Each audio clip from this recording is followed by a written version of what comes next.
Recording in progress.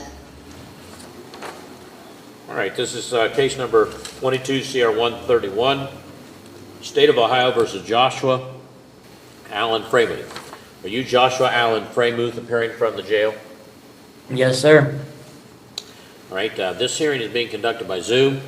Mr. Fremuth's attorney is Dennis Kirk, appearing from his office, appearing on behalf of the state, Assistant Prosecutor King. Now, Mr. Kirk, do you and your client both agree to have this hearing conducted by Zoom rather than in-person hearing before the court at the courthouse? Yes, Your Honor. And you're all right with that, Mr. Fremuth? Yes. All right, Mr. Fremuth is charged with failure to register a change of address as a registered sex offender, a third-degree felony. This is a final pretrial, and I believe we have a trial date coming up later this month, the 19th. I've been presented with a written plea of guilty form, Mr. Fremuth, which indicates that you're going to plead guilty to the charge in the indictment. I'm going to hold that up to the camera and show you the pleading there that says plea of guilty and has your name and case number on there. You see that? Yeah. And you recognize that? Yep. All right, on page 3, there are signature lines, and about a quarter of the way down the page, there's a sentence that says, I enter this plea voluntarily, and then right next to that appears to be a signature, Josh Fremuth, and I'm going to hold that up to the camera as well, and is that your signature there underneath that sentence I'm showing you? Yes. And when did you sign this document, Mr. Fremuth? I believe yesterday when I talked to my attorney, All right, to Mr. Your Kirk. Honor, it was on August 30th. that would have been Tuesday. Yeah, okay, day before yesterday, all right. Yeah, day before yesterday. Okay. Now, did Mr. Kirk go over it with you and explain everything to you and answer any questions you had about the agreement? Yes. When you signed the agreement, did you understand that it was an agreement to plead guilty, which means there won't be a trial, and the next step in the case would be a sentencing? Yeah. And do you feel you had enough time to fully consider the matter before making the decision to sign this agreement? Yes. And you're still wanting to go forward with that agreement here today? I am. And did you enter into this plea agreement voluntarily, Mr. Fremuth? Yes. Now, the agreement states on page 1 that you're charged with one count of failure to register a change of address as a registered sex offender, a third-degree felony, under 2950.05F1 of the Ohio Revised Code. And that says on page 1 of the agreement that you understand that that is a third-degree felony. Third-degree felonies, if convicted, carry a possible prison term of between 9 and 36 months in certain increments. It goes from 9 to 12, and then 18, and then every 6 months up to 36. There's a fine available of $10,000 under the law. You understand that? Yes. Are you facing any felony charges in any other jurisdiction, Mr. Fremuth? Not that I'm aware of. And are you currently on probation, parole, community control, or post-release control for a felony? No. Now, under the law, if you are convicted of this offense, and if you are sentenced to prison, upon completion of the prison term, it is possible that you might be put under what's called post-release control supervision for a period of up to 2 years. It's an option, it's not mandated, but the adult parole authority is the one who makes that decision, not the court. If they decide you should be under that supervision, you would be supervised by a parole officer on a term set by the adult parole authority, again, for up to 2 years. And if during the period of time that you're being supervised, they determine that you failed to comply, they could return you to prison even though you served the entire term set by the court, for an additional period of up to 9 months for any single violation, but there is a cap or limit of half of whatever the prison term was for all violations. However, should you commit a new felony, then in addition to whatever sentence the judge in a new case can impose upon you, that judge could also sentence you for committing that offense while under post-release control in this case to an additional term of a year or whatever time is left on that period of post-release control, whichever is greater. And if that occurred, that would have to be served consecutively to the sentence in the new case. Do you understand that? Yes. Now, under the law, this is not a mandatory prison term. The court could, instead of sentencing you to prison under the law, put you under what's called community control or probation for a period of up to 5 years under terms set by the court. And if that occurred and it was determined, or the probation department felt that you were not complying They would file a written notice of that with the court, serve a copy on you, there would be a hearing, you'd be entitled to have an attorney. If the outcome of the hearing was that you'd failed to comply, then at that time the court could revoke your community control and sentence you to prison for 36 months, fine you $10,000. Do you understand that? Yeah. All right, now, the charge in this case alleges that beginning on or about April 30, 2022, and continuing thereafter in this county, that you being a registered sex offender convicted out of the Butler County Juvenile Court, case number JV 2008-1374, and according to requirements of the law after 2008, having a duty to register a change of address, failed to provide notice of any change of address within 20 days by written notice, was reckless in that regard, having previously been convicted of gross sexual imposition, a felony of the third degree on July 1, 2008, being a Tier 2 registered sex offender, having a duty to register every 180 days and 20 days before any address change, in violation of section 2950.05F1. So that's the charge, the third degree felony that we've talked about.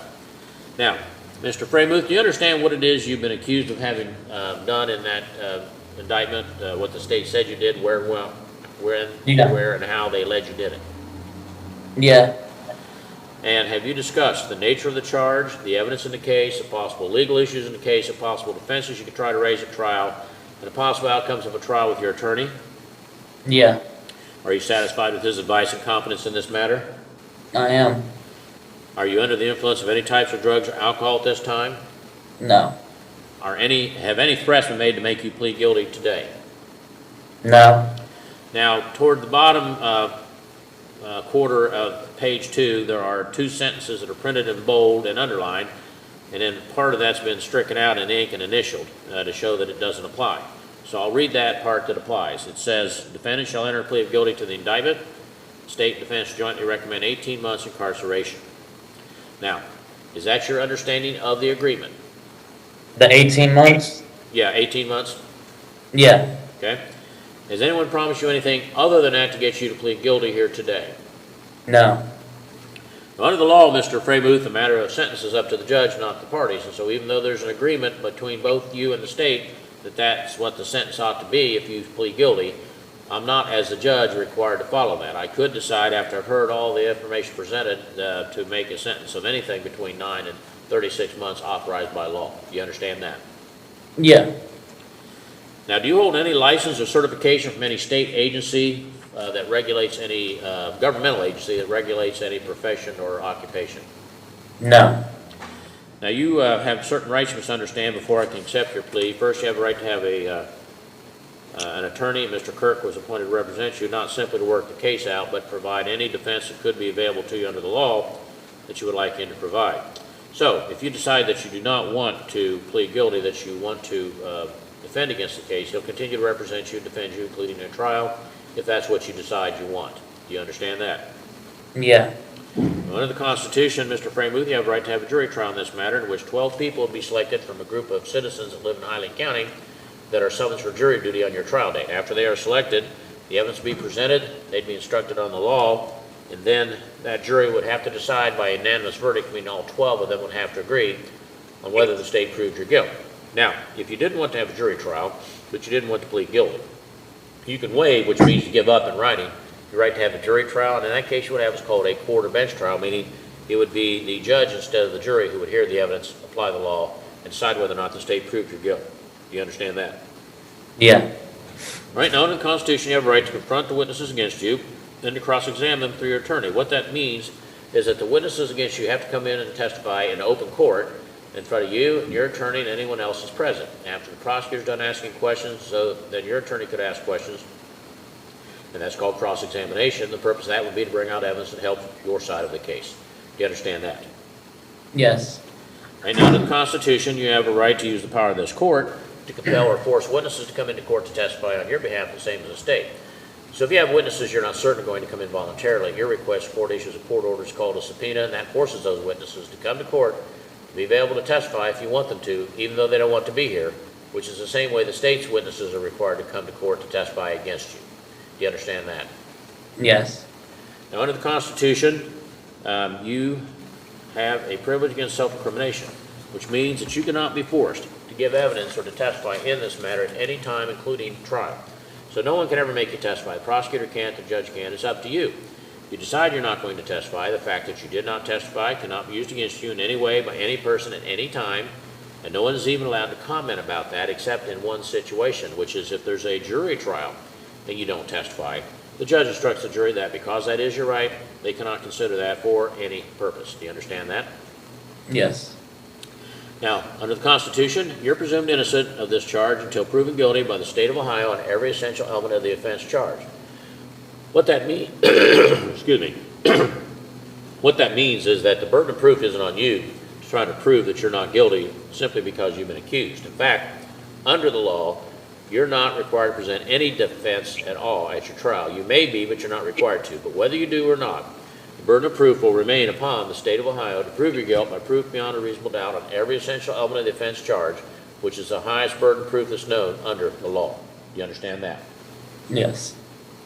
Now, originally, Mr. Freymuth, you pled not guilty. The plea of not guilty denied the allegations in the indictment, denied you committed any crime, and that plea exercised or invoked all the rights that I've just described. Now, if you change your plea today from not guilty to guilty, that's the opposite of the not guilty plea. The guilty plea admits the allegation in the indictment, admits it as a crime, that you committed that crime. And that plea waives, gives up all of the rights that I've explained to you today, except your right to have an attorney. You always have a right to have an attorney no matter what your plea. But without exception, your plea of guilty waives, gives up your right to a jury or court trial. It waives, gives up your right to confront the witnesses against you and to cross-examine through your attorney. Waives, gives up your right to use the power of the court to compel or force witnesses to be in court to testify on your behalf, the same as the state. Waives, gives up your privilege against self-incrimination, because if you say you're guilty, that's what's used to find you guilty. And waives, gives up your presumption of innocence, because if you say you're guilty, the state doesn't have to prove you're guilty. Plea of guilty also subjects you to being sentenced immediately by the court, which is what I believe is proposed here. And further, it waives, gives up any right to file an appeal you think you could have had up until this point in the case. Now, if you should be sentenced to the maximum sentence or under other certain circumstances, you can file an appeal. That would have to be filed within 30 days of your sentencing entry being filed. Do you understand all of that? Yes. And are you a U.S. citizen, Mr. Freymuth? Yeah.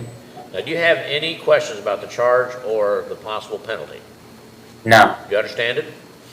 Yeah. You have any questions about the plea agreement? No. You understand it? Yes. You have any questions about the constitutional rights I've explained to you? No. You understand it? Yes.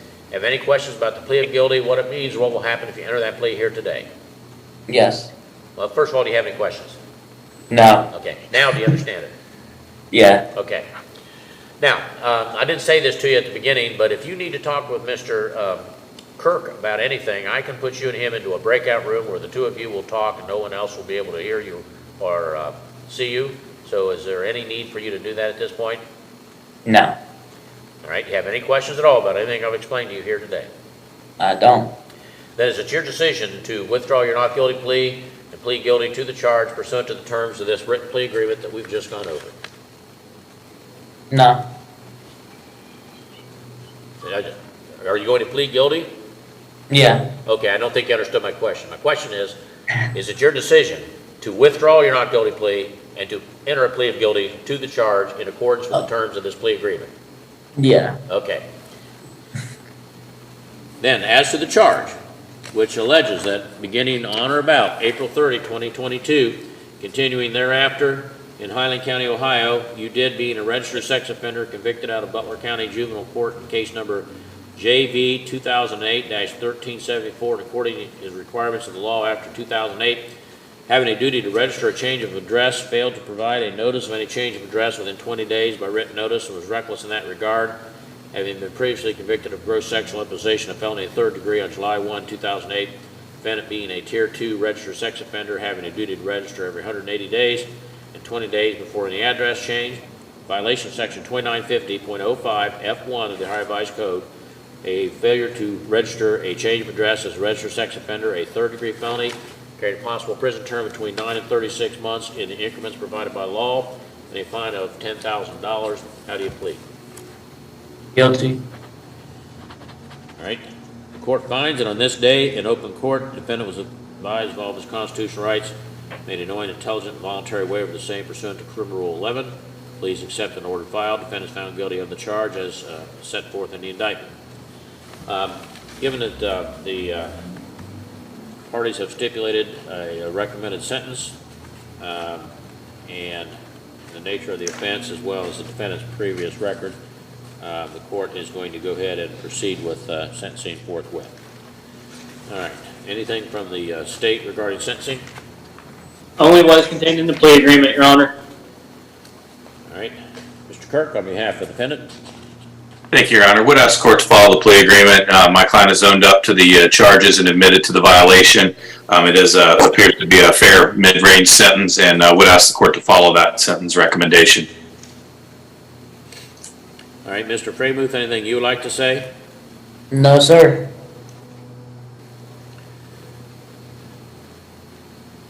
How many times have you been convicted of this? It looks like you're convicted in Clinton County back in 2018, got 30 months for failure to notify, and then attempted failure of duty to register 15 months in 2014 with Butler County. Is that correct? Yes. Okay. So this is the third time. Mr. Fremuth, you need to understand, I would think by now you'd be getting the point, but once you get done with this prison sentence, you're going to have to register again until your registration time is up, and time you spend in prison doesn't count. So if you don't follow the law, you're going to be in front of some other judge. So. No, I plan on doing what I'm supposed to do when I get out. All right. Well, let's hope so. All right. Well, then it's the order of the court. Defendant Bean is hereby sentenced to a term of 18 months in the Correctional Reception Center at Orion, Ohio. And that he be given 42 days of jail time credit. According to this, you were arrested on July the 21st. Is that correct? I believe so, yes. All right. That's what the records of the sheriff show. So you'll be given jail time credit for that amount, and then you'll get credit from today until you get conveyed to the institution. Upon completion of your prison term, Mr. Fremuth, it is possible Adult Parole Authority may put you under post-release control for a period of up to 2 years under the terms they set. If they do, you'll be supervised by a parole officer, and if they determine during that period of time that you have not complied, they can file a written notice of that with the court, serve a copy on you. They can return you to prison for a period of up to 9 months for any single violation, or that is also the cap for multiple violations. However, if you commit a new felony, then in addition to whatever sentence a judge in that new case could impose upon you, that judge could also sentence you for committing that new offense while under post-release control, in this case, to an additional period of a year or whatever time is left on the period of post-release control, whichever is more or greater. If that occurs, that has to be served consecutively the sentence of the new case. You're also ordered to pay the court costs, which judgment, grant, and execution is ordered. If you fail to do that, the clerk can collect that through various means, including levying on bank accounts, wages, earnings, other assets that you may have. If that doesn't collect it, then upon completion of your prison term, not while you're in prison, you can be permitted to do community service in this county and be given credit for each hour you work in an hourly rate set by the court. Each hour you work would reduce your judgment by the amount until paid in full. All right, is there anything further from counsel? No, Your Honor. All right, No, Your Honor. To custody then, Mr. Fremuth. Thank you.